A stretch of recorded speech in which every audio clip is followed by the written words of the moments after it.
Hello students, इसके आगे का वर्गीकरण है स्वामित्व के आधार पर वर्गीकरण। हम विनिर्माण क्षेत्र के उद्योगों का वर्गीकरण स्वामित्व के आधार पर भी करते हैं। सामान्यतया स्वामित्व के आधार पर 3 प्रकार के विनिर्माण क्षेत्र के उद्योग होते हैं।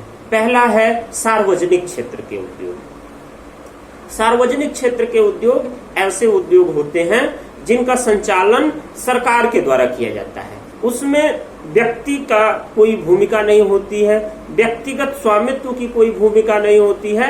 इसमें पूरी की पूरी भूमिका सरकार की होती है।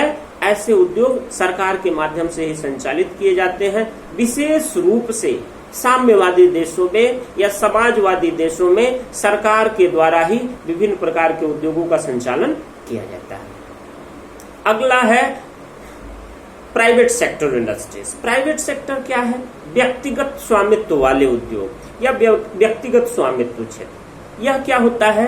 ये इस क्षेत्र में उद्योगों की स्थापना व्यक्तिगत स्वामित्व के अंतर्गत किया जाता है। व्यक्तिगत स्वामित्व के अंतर्गत व्यक्ति के माध्यम से उद्योगों का संपादन किया जाता है और यह संपादन विशेष रूप से लाभ के लिए किया जाता है। सार्वजनिक क्षेत्र के उद्योगों में उनका संपादन पूरी तरह से लाभ के लिए नहीं किया जाता है, सामाजिक कल्याण के लिए किया जाता है, लोगों की जरूरतों को पूरा करने के लिए किया जाता है।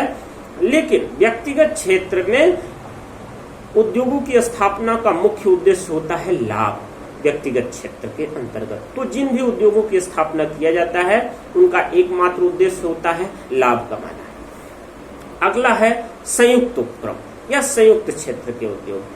ऐसे उद्योगों की स्थापना सामूहिक रूप से, संयुक्त रूप से प्राइवेट सेक्टर और गवर्नमेंट सेक्टर दोनों की सामूहिक भागीदारी के माध्यम से संयुक्त क्षेत्र के उद्योगों की स्थापना की जाती है, उनका संचालन किया जाता है और लोगों को जरूरत के हिसाब से वस्तुओं की आपूर्ति की जाती है। इसके अतिरिक्त हम जो है विनिर्माण उद्योगों को वैश्विक स्तर पर विनिर्माण उद्योगों की स्थापना में विभिन्न ट्रेंड को देखते हैं। जैसे जर्मनी में एक क्षेत्र है रूर बेसिन।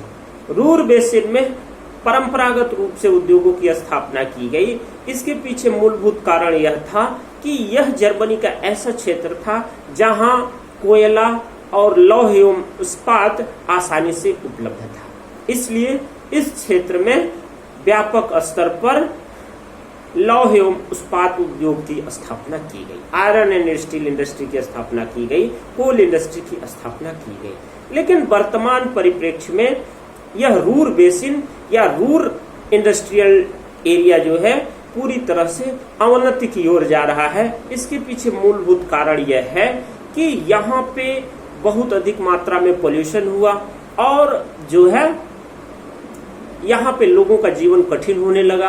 लोग यहाँ से दूर भागने लगे क्योंकि यहाँ पे लोगों को सरवाइव करना कठिन हो गया था और इसके अतिरिक्त दूसरे प्रकार के उद्योग विकसित होने लगे। इसके अतिरिक्त कच्चे माल के रूप में कोयले का प्रयोग अब उतना आसान नहीं रह गया था क्योंकि कोयले के माध्यम से बहुत सारा ग्रीन हाउस गैस इमिशंस होता है, ग्रीन हाउस गैसों का निर्माण होता है। ग्रीन हाउस गैसें हमारे पर्यावरण में जाकर के पर्यावरण को प्रदूषित करती हैं।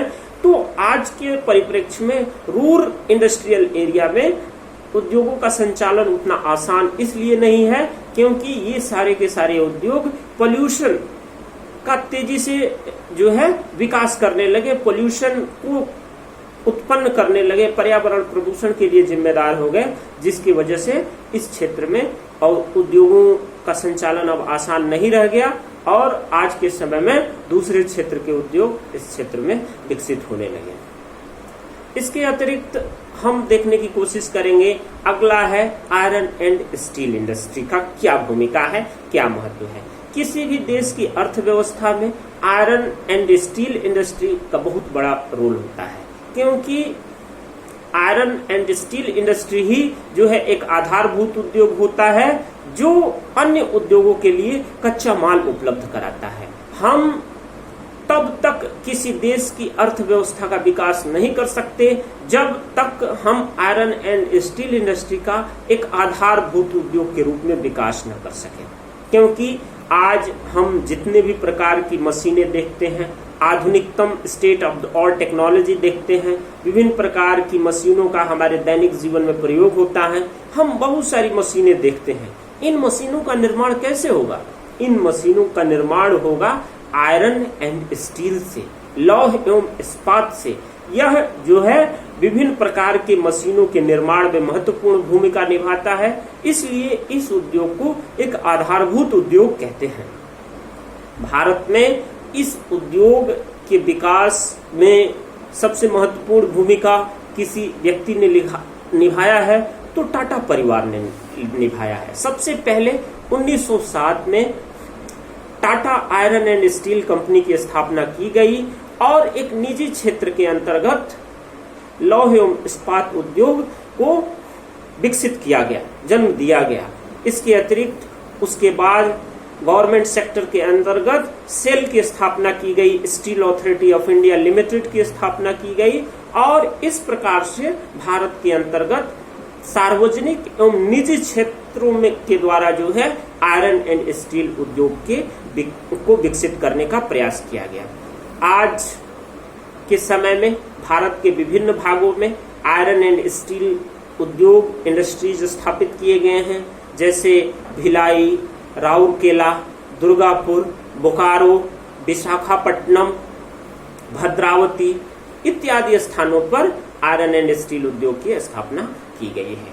इसके अतिरिक्त यूएसए में ग्रेट लेक्स में अपलेशियन एरिया में उद्योगों की स्थापना, आयरन एंड स्टील उद्योगों की स्थापना की गई है। सदर्न अमेरिका के अंतर्गत भी दक्षिण भाग में भी, अमेरिका के दक्षिणी भाग में भी अलबामा जैसे क्षेत्रों में आज जो है आयरन एंड स्टील उद्योगों की स्थापना की गई है। इसके अतिरिक्त जापान में नागोया, नागासाकी इत्यादि क्षेत्रों में, टोक्यो, याकोहामा इत्यादि क्षेत्रों में आयरन एंड स्टील उद्योग की स्थापना की गई है। चीन में संघाई के क्षेत्र में आयरन एंड स्टील उद्योग की स्थापना की गई है। इस प्रकार से वैश्विक स्तर पर विभिन्न भागों के अंतर्गत आयरन एंड स्टील उद्योग का तेजी से विकास हुआ है। भारत में भी जो है आयरन एंड स्टील उद्योग का तेजी से विकास हुआ है। अगला है कॉटन इंडस्ट्री।